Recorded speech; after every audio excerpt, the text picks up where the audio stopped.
welcome to Association Transformation. Andrew, I don't know about you, but I feel like we haven't podcasted in forever, so I missed you. Yeah, I missed you too. I don't remember the last time we did this, actually. Did you? You did a couple without me, I think, didn't you? I did. They were amazing. I I'm thought, sure. yeah, I listened to them. They're probably the best we've ever done. So Association Transformation back live and recorded for your listening pleasure.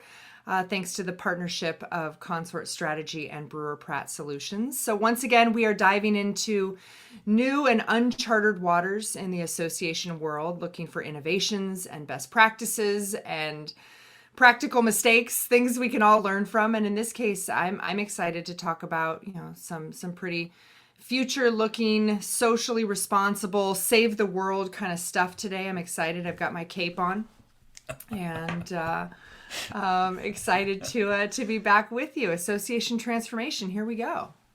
Excellent. Can I just big shout out to all our listeners in Belgium, because apparently we're like number 43 in the all-time charts this week in Belgium, which Number I just 43. I just think that's fantastic.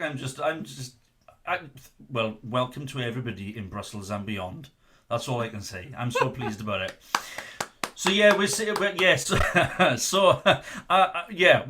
the world. Well, maybe one association at a time. So I am delighted this week. I mean, regular listeners will know that we do spend a lot of our time talking about the way in which associations, membership organisations can contribute to sustainable development, social responsibility, tackle these unprecedented global challenges that we're facing beyond the unprecedented challenge of pandemic. We have at the very forefront of our minds climate change and ways in which this industry, this sector internationally can combine to address the challenges of climate change. And I am so excited that we've got Ali Heppenstall, who's the Director of Climate Action for us. I'm going to read. Do you know what? I didn't do it properly. I'm going to stop that. I'm going to do it better. We've got Ali Heppenstall, who's the Director of Climate Action for Associations, joining us today. Hello, Ali. Hi, Andrew. How are you? I'm all right. How are you? Where are you dialing in from, just so that we know?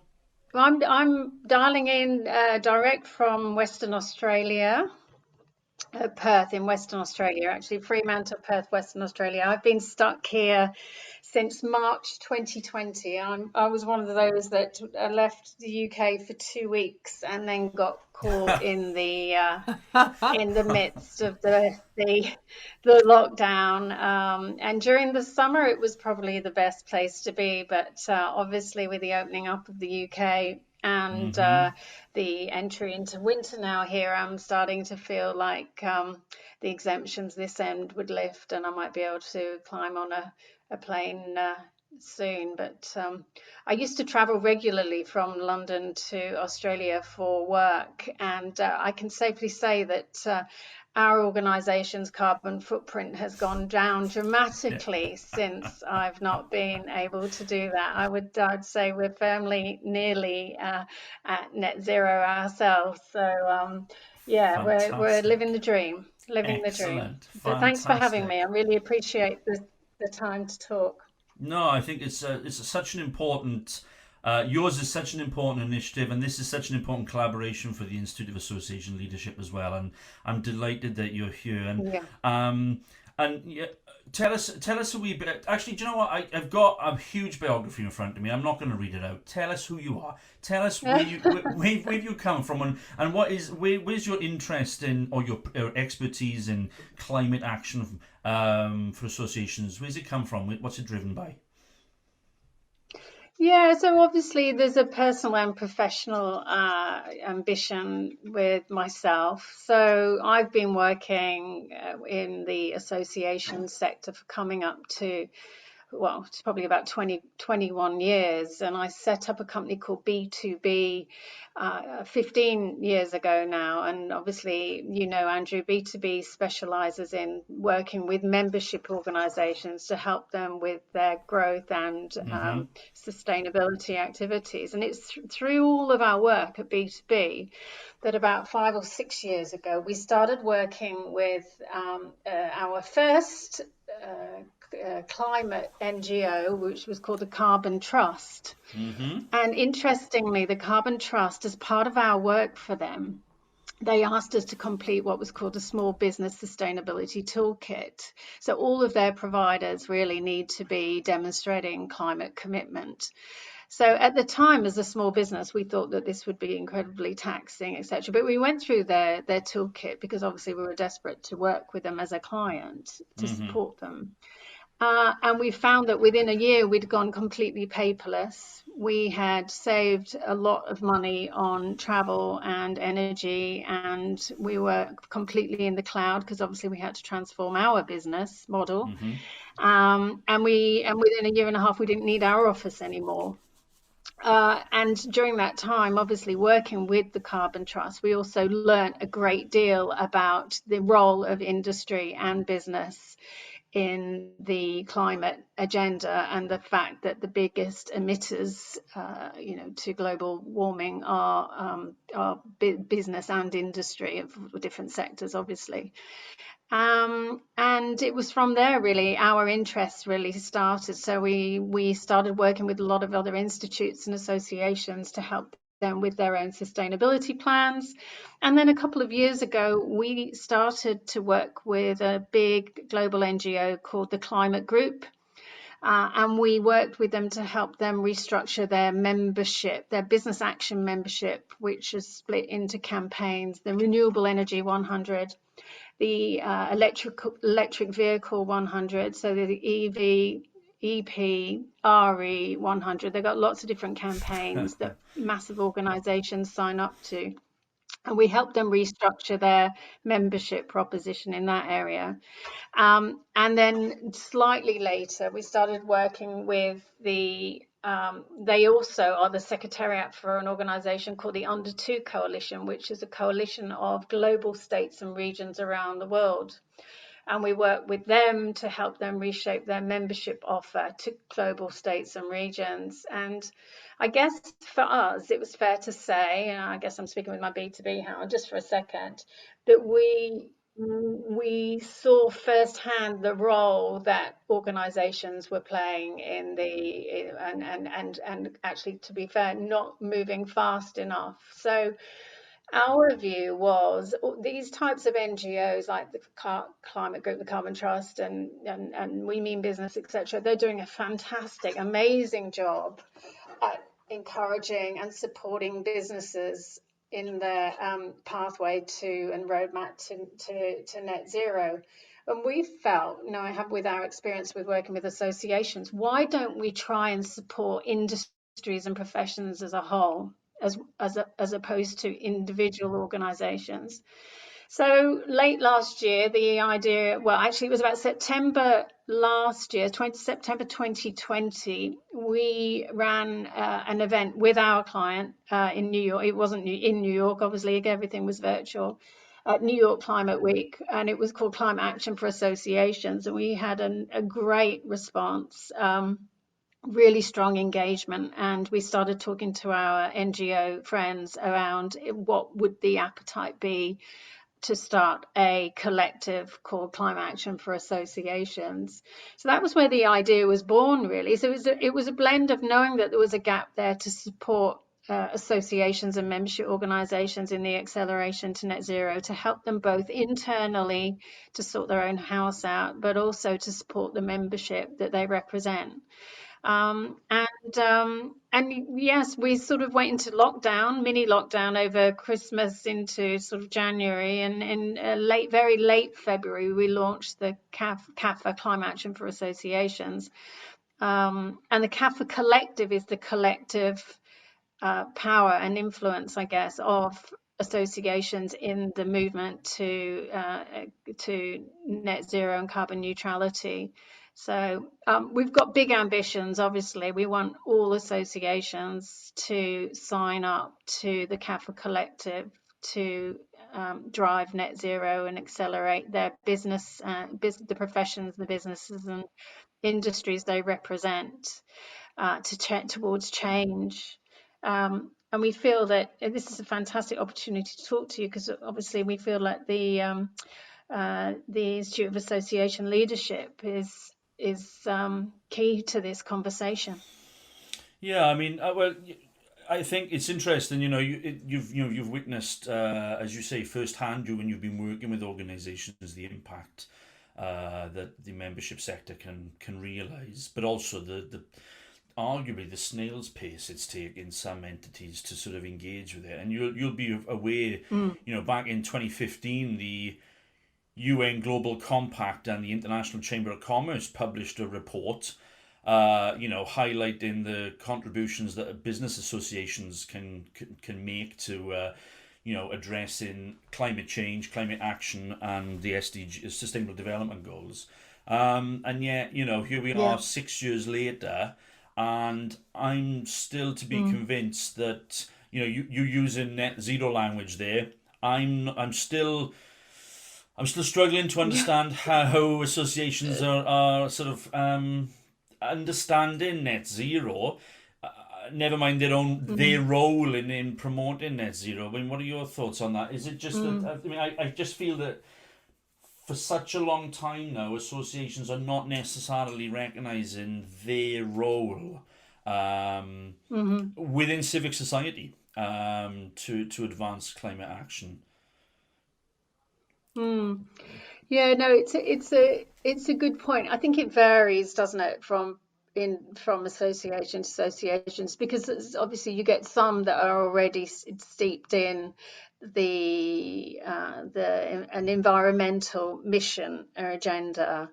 And then you get others who it's so far from their line of sight, because particularly at the moment, they're so busy supporting their membership through Build Back Better and recovery and resilient post-COVID, that the climate agenda, as much as they recognise that it ought to be on their list of priorities, actually currently isn't.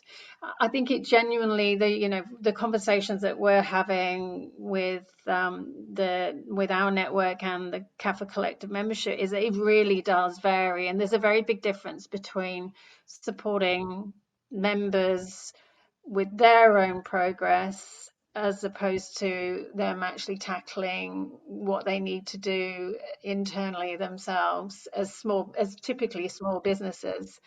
So yeah, it does vary, but we've also had some amazing conversations recently with associations who have been talking about this subject with their members for decades. So, but just perhaps not necessarily had the support that the momentum hasn't been there. The policies, the legislation, standards, well, global standards still don't exist, but perhaps the support around them, the world wasn't in the race that it's in at the moment. So the impetus wasn't there. Yeah. Well, let's be fair. I think for years, decades even, we've told associations to be fairly focused in the development and execution of their mission. Who are your members? What is your niche? What is your relevance and service to a profession, an industry, a segment? And so telling them to take this on has probably seemed beyond their reach or outside of their jurisdiction. And now to adopt that responsible consciousness and even a hunger for tackling a topic like this. I mean, it's what we've been telling them not to do. We've been telling them to stay focused. And now, to your point, coming out of a pandemic with diversity and equity and inclusion, they're overwhelmed by that. And now net zero. I mean, I don't envy a modern day association executive. I don't. This is a lot, and I don't even know where they would begin.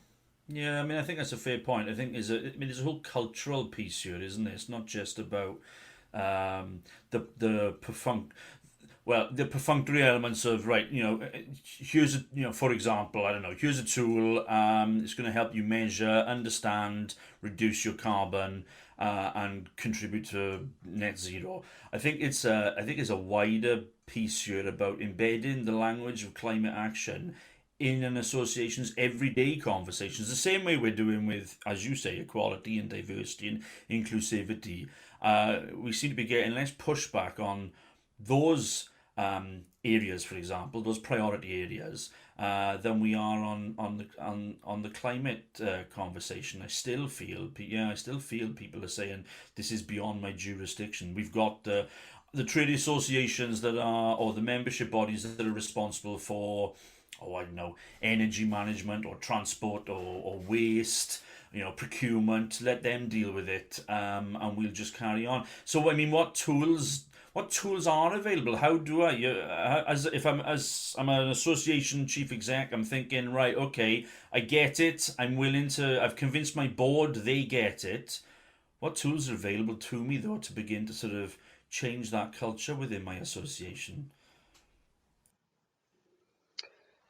Yeah, I think, well, so it's the conversation that we're having is a really good one, because you were talking just a little bit about, D&I, and that's now become business as usual, and it's integrated in to operating models, as well as mindset and culture and values, etc. Our view, and it's the view of many others, that the climate and your environmental response will and needs to take the same level of sort of integratedness, Yeah. if that's a word, Mm-hmm. into business It is models now. moving forward.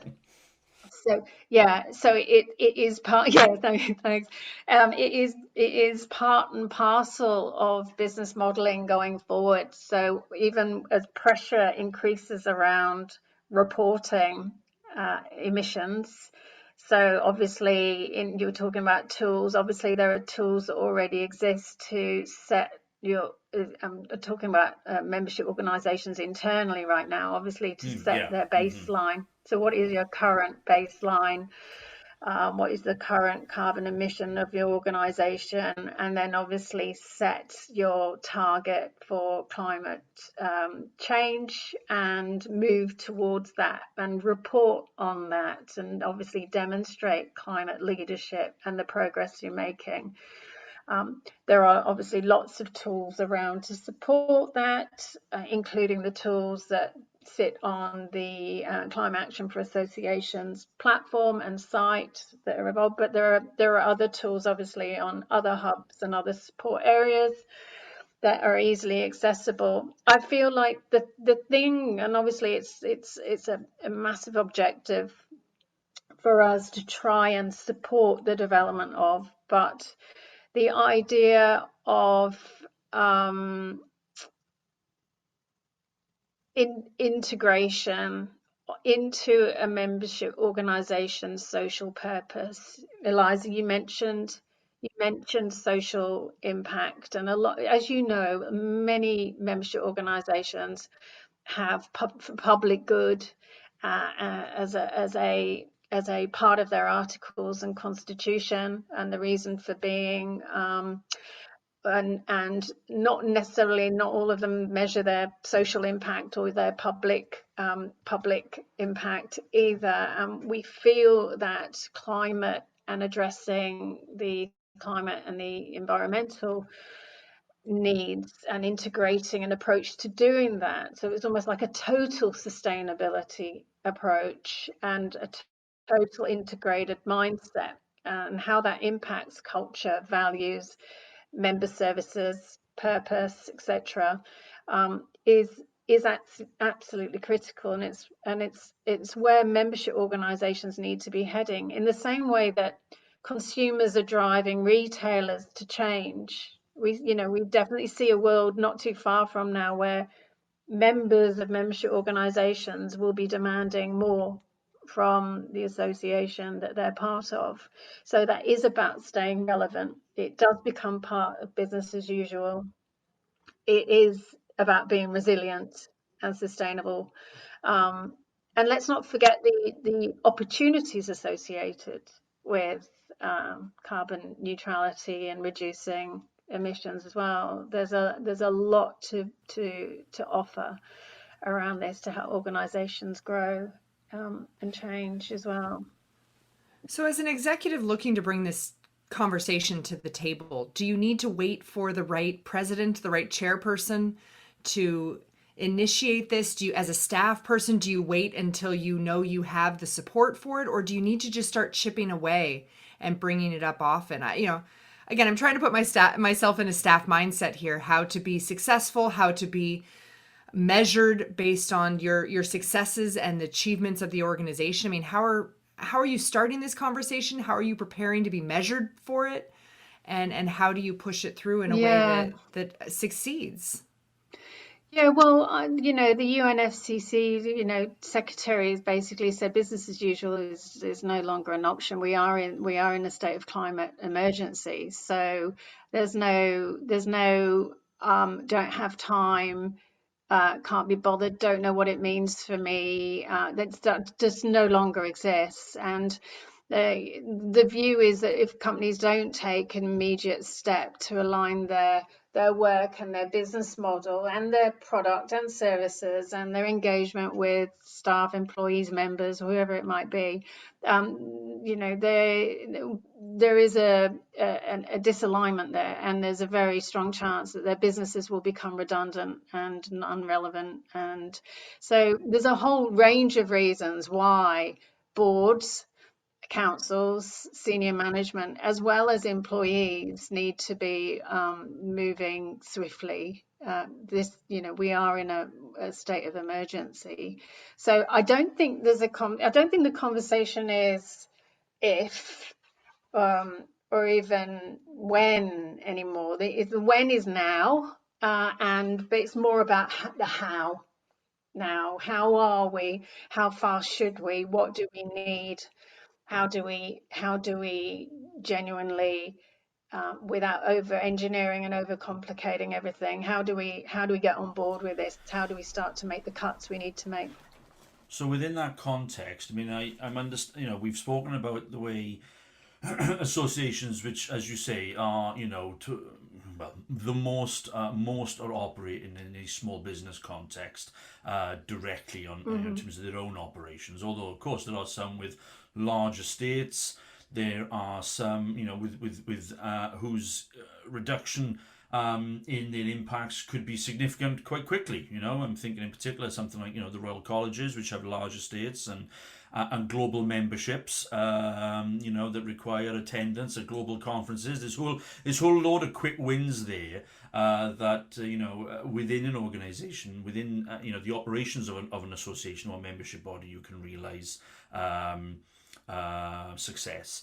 But obviously, as you know, the core purpose of the association is to support the collective and the membership. So beyond an association being a member of the CAFA collective and benefiting itself, what's available? Is there something available that they can then take from from CAFA and push it out across their membership to make, but basically, as a membership opportunity, as a member benefit, you've got, as a member of, I don't know, whatever association, you've got access to these tools and resources. Is that something that's available? Is it something that CAFA is developing?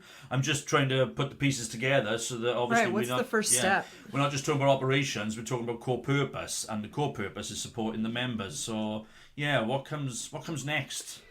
Yeah, so as part of, obviously there's a range of tools available, but as part of Climate Action for Associations, we've defined a roadmap, which is a starter pack, I guess, that helps membership organizations take action.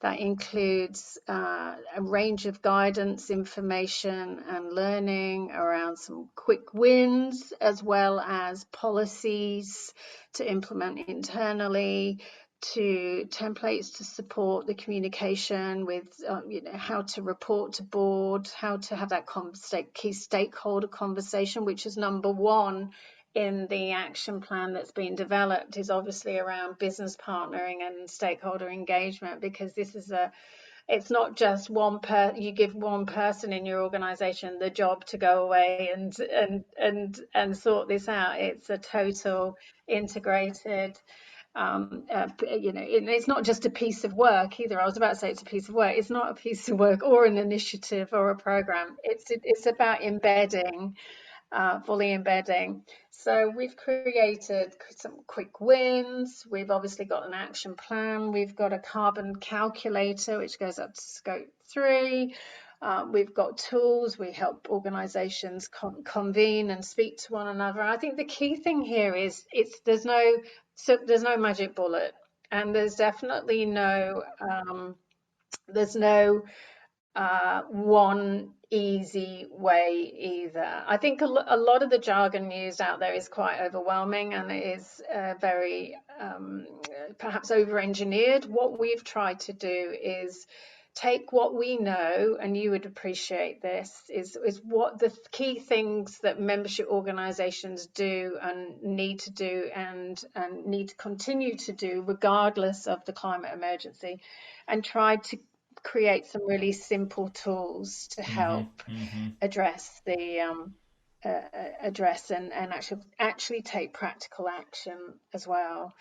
I think the interesting thing in terms of, Elisa, you asked, who do we speak to, who does what?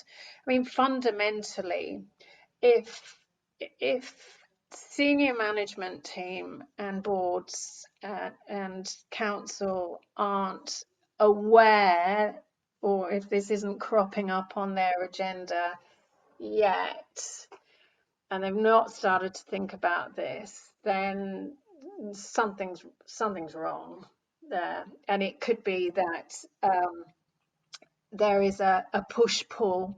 There's probably a top-down and a bottom-up movement going on in membership organizations at the moment.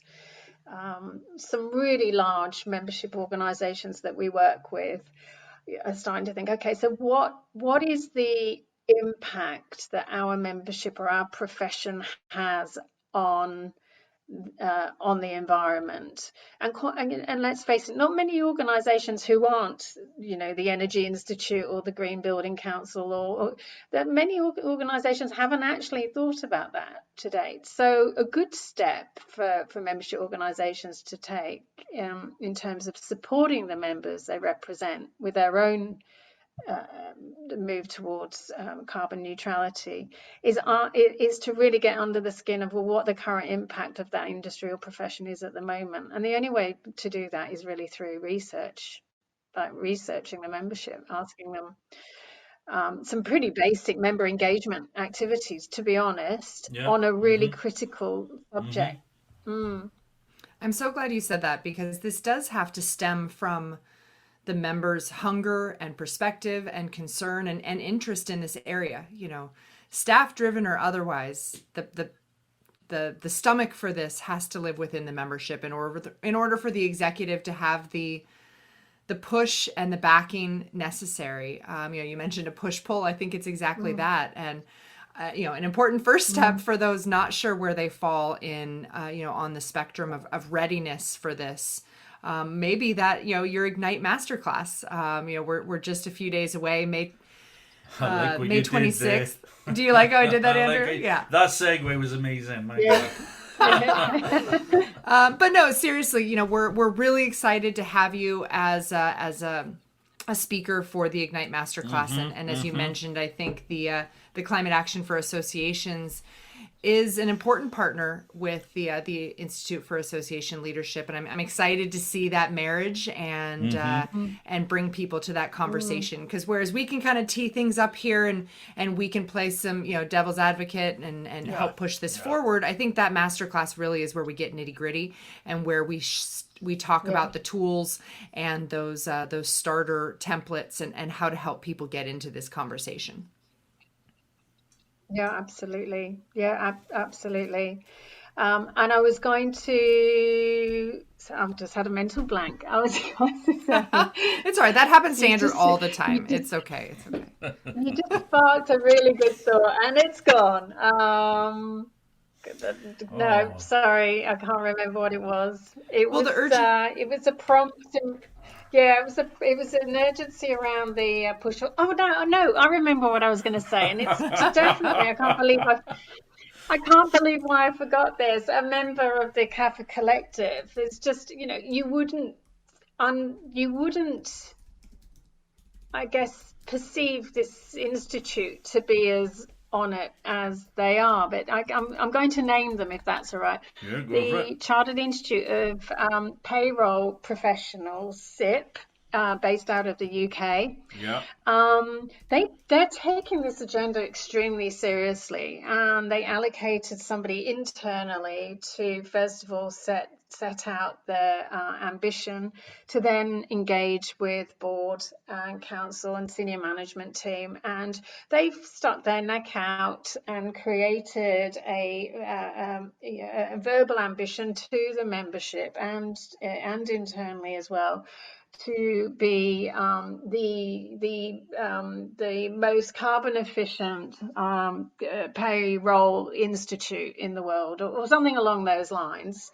And they are setting their targets, their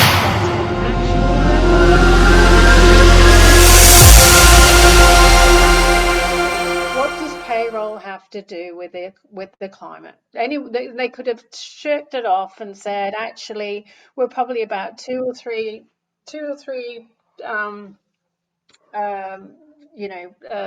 points of separation from individuals who absolutely not. They found their role. They found their point of relevance. They know exactly why they're on this ambition, why they're on this journey, why the ambition that they've set is really plausible and powerful, and they're now taking really strong steps towards that. And it's a really good example of they could have probably slipped another 6 months without actually doing anything about it, because where is that direct relevance? Yeah. But they're taking it extremely seriously, It's and it's and we're seeing a lot of other institutes follow suit. yeah. I was going to say it's interesting, because yeah, where one begins to then look for your own information is curious now, because I'm going to call someone else out. I'm going to name check for the Institute of Chartered Accountants for England and Wales. I actually spend a lot of my time when I'm looking for climate related material. I actually spend a lot of time looking at the ICAEW, because they're doing some fantastic stuff. Yeah. Again, not a kind of Amazing typical work. You wouldn't think, oh, God, looked at the accountants, they'll be able to help me, but actually spot on the stuff they develop. It's fantastic. So yeah, I think it's interesting, the sort of the variety of, in terms of the sources of knowledge and expertise now, as well. If we realize our collective ambitions, then the resources will be fantastic and so broad. It'll just be amazing. Yeah, I think you're absolutely right. The ICAW's Climate Hub is a great point of reference. They've got some amazing information on there. I think the fantastic thing about them, and obviously the really good work that the other accounting bodies are doing, like ACCA example, is that they know that there are vast numbers of their members who are practitioners. So not only are accountants in business, but they're also practicing accountants helping other organizations.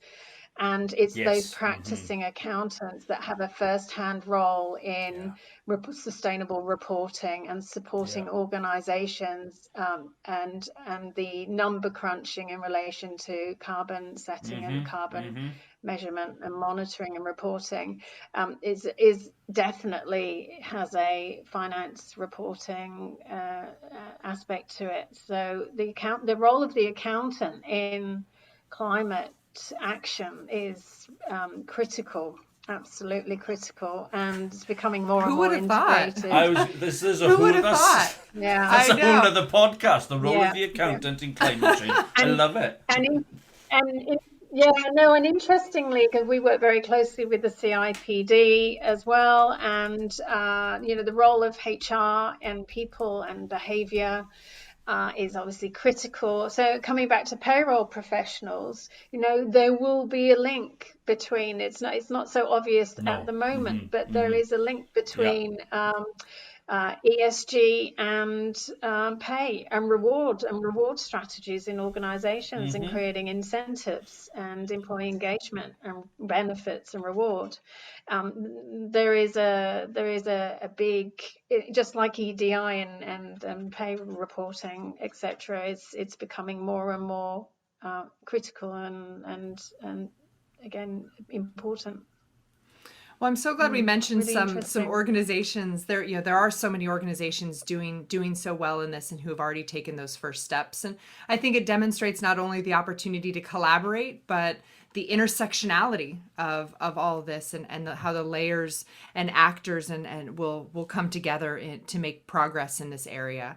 And Allie, you are an important part of this. Thank you so much for spearheading this conversation, not only with us, but with the Institute for Association Leadership. I'm excited about the May 26th masterclass. That'll be at 11 a.m. Eastern, and I encourage everyone to visit theial.org for more information and to register. So thanks again for joining us, Allie. We appreciate it. I know that our international conversations require people from all different time zones. So thanks for joining us. We can put a pin on the map for Perth, and thank you for your time today. We greatly appreciate it and wish you the best with the climate action for associations and all your efforts in that space. So thank you. And Andrew, thank you. Thank you. It's been a privilege to talk to you. Andrew, thanks for coming back online and jumping back on the association transformation horse. We're glad to have you back. It's always a pleasure. Oh, and thank you to all of our association transformation listeners, especially those in Belgium, where we're going for. Yes, we're gonna shoot for top 40. Let's see if we can break the 40s. We're gonna go for the entire Benelux nations. That's what we're gonna do. We're gonna break the top 40 in all of them. Oh my goodness. Wherever you are listening from, you can now find Association Transformations wherever you get your podcasts. So we encourage you to make us one of your favorites. And if you have a topic or a speaker you'd like us to look into, or if you'd like to join us yourself and you are in the association space with something to talk about, you can reach us at hello@yourconsort.com or tweet us at Association Transformation. And until next time, we encourage you to put your mission and your members and the climate and the world first. Thanks, everybody. Association Transformation is brought to you in partnership between Consort Strategy and Brewer Pratt Solutions in support of the Institute of Association Leadership.